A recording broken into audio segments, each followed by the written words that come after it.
Hi friends, spices and ട്രാവൽസിൻ്റെ പുതിയൊരു വീഡിയോയിലേക്ക് എല്ലാവർക്കും സ്വാഗതം. ഇന്ന് നമ്മുടെ റെസിപ്പി എന്ന് പറയുന്നത് ഒരു വളരെ രുചികരമായ മാങ്ങ അച്ചാറാണ്. എങ്ങനെയാണ് അത് ഉണ്ടാക്കുന്നതെന്ന് നമുക്ക് നോക്കാം. അതിനായിട്ട് ഞാനൊരു 4 മാങ്ങ ഇവിടെ എടുത്തിട്ടുണ്ട്. നന്നായി കഴുകി വൃത്തിയാക്കി എടുത്ത മാങ്ങയാണ്. അത് നമുക്ക് ചെറിയ ചെറിയ കഷ്ണങ്ങളായി നുറുക്കി എടുക്കാവുന്നതാണ്. അതിലേക്ക് 10 അല്ലി വെളുത്തുള്ളി ചെറുതായി അരിഞ്ഞ് ഇട്ട് കൊടുക്കുന്നുണ്ട്.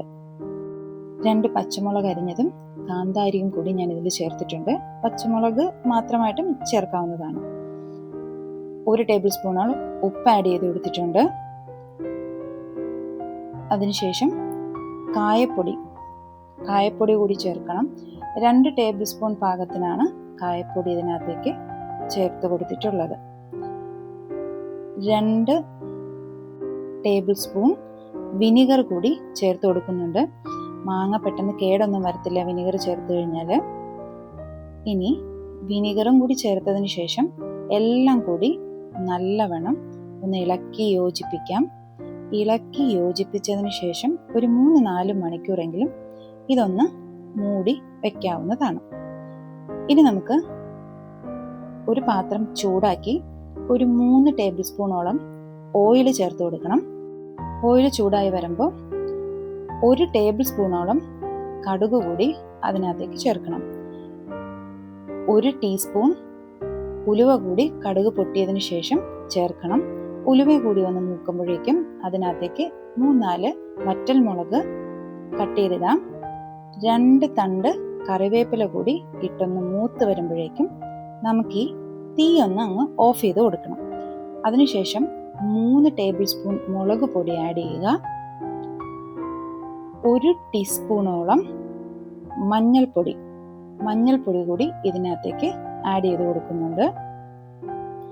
1 ടീസ്പൂൺ കായപ്പൊടി കൂടി ഇതിനകത്തേക്ക് ഇട്ട് കൊടുക്കുന്നുണ്ട്. എന്നിട്ട് എല്ലാം കൂടി നന്നായിട്ട് ഇളക്കി യോജിപ്പിക്കാം. ഇത് നന്നായി ഇളക്കി യോജിപ്പിച്ചതിന് ശേഷം 1/2 കപ്പ് വെള്ളം കൂടി ഇതിനകത്തേക്ക് ചേർത്ത് കൊടുക്കുന്നുണ്ട്. വെള്ളം കൂടി ചേർത്തതിന് ശേഷം നല്ലോണം ഇളക്കി യോജിപ്പിച്ചെടുക്കാം. അതിനുശേഷം നമുക്ക് തീ ഒന്ന് കത്തിച്ചു കൊടുക്കാവുന്നതാണ്. തീ കത്തിച്ചിട്ട് ഈ അരപ്പ് നന്നായിട്ട് തിളച്ച് വരണം. നന്നായിട്ട് തിളച്ച് വന്നതിന് ശേഷം നമുക്ക് ഈ ഒരു ഫ്ലെയിം അങ്ങ് ഓഫ് ചെയ്ത് കൊടുക്കാം. തീ ഓഫ് ചെയ്തതിന് ശേഷം മാത്രം നമുക്ക് നേരത്തെ അരിഞ്ഞു വെച്ചേക്കുന്ന മാങ്ങ ഇതിനകത്തേക്ക് ചേർത്ത് കൊടുക്കാവുന്നതാണ്.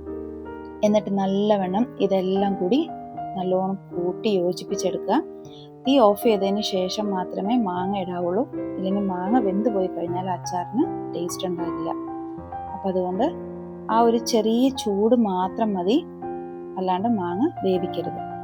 ഇപ്പോൾ നല്ല അടിപൊളി മാങ്ങ അച്ചാർ റെഡി ആയിട്ടുണ്ട്.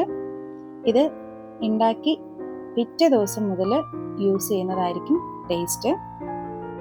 അപ്പോൾ എല്ലാവരും ഇതൊന്ന് ട്രൈ ചെയ്ത് നോക്കണേ. വീഡിയോ ഇഷ്ടമായിട്ടുണ്ടെങ്കിൽ എല്ലാവരും ലൈക്ക് ചെയ്യുക, സബ്സ്ക്രൈബ് ചെയ്യുക.